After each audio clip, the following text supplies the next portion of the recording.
பெட்டெல்லாம் clean பண்ணிவிட்டு நான் வந்து துவைக்கிற கல்லே காய வச்சுட்டு போயிட்டேன். காலையில் காய வச்சது சாயந்தரமாக வந்து எடுத்துக்கலான்னு சொல்லிட்டு போயிட்டேன். சாயந்தரம் வந்து எடுக்கிறதுக்கு வந்து பக்கத்து வீட்டுக்காரங்க 2 பேர் உட்காந்துருந்தாங்க. இந்த எல்லா ஏரியாலேயும் ஒரு 4 பேர் இருப்பாங்கள்ல, அந்த மாதிரி உட்காந்து என்ன குழந்த பிறந்துருச்சுன்னு நினச்சிட்டோம் நாங்கள் அப்படின்னாங்க. இல்லைங்க, நான் என் பாப்பாவோடது க்ளீன் பண்ணி வைக்கிறேன், அம்மா வேலைக்கு போகிறாங்க, அதனால் சரி ஒரு வேலையாக செஞ்சு வைக்கலான்னு என்னால் முடியும் போது நான் செஞ்சு வைக்கிறேன் அப்படின்னு சொல்லி சொன்னேன். இந்த பெட்டை நான் யூஸ் பண்ணுறேன் பண்ணலன்றது என்னோடய விருப்பம். நான் புதுசு கூட வாங்குவேன். அன்னைக்கு எனக்கு தோணுச்சுன்னா நான் புதுசு கூட வாங்குவேன். எனக்கு இது இல்லை, என் பாப்பாவோட மெமரியாக இருக்கட்டும்னு சொல்லிட்டு நான் இதிலே கூட என்னோடய குழந்தைய வந்து படுக்க வைப்பேன், தூங்க வைப்பேன், எல்லாம் பண்ணுவேன். அது என்னோடய இஷ்டம்.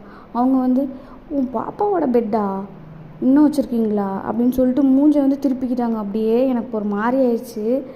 ஏன் நான் திரும்ப திரும்ப கேட்டுகிட்டே இருந்தேன். அதுக்கப்புறம் சொன்னாங்க, நாங்களும் அப்போயே தூக்கி போட்டுருவோம், நாங்கள் அந்த சந்தோஷத்தில் வந்து நாங்கள் வந்து எல்லா குழந்தைக்குமே புதுசு வாங்குவோம் அப்படி இப்படின்னு சொன்னாங்க.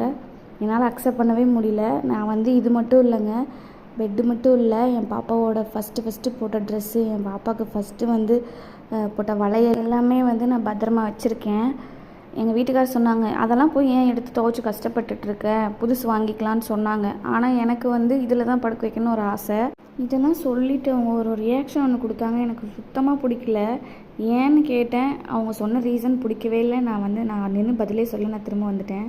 இவங்கெல்லாம் நமக்கு ஹெல்ப் பண்ணலைனாலும் நம்மளை வந்து கேமரா மாதிரி கண்காணிச்சிட்டே இருந்து ஏதாவது சொல்கிறதுக்கு முதலால் வந்துடுறாங்க.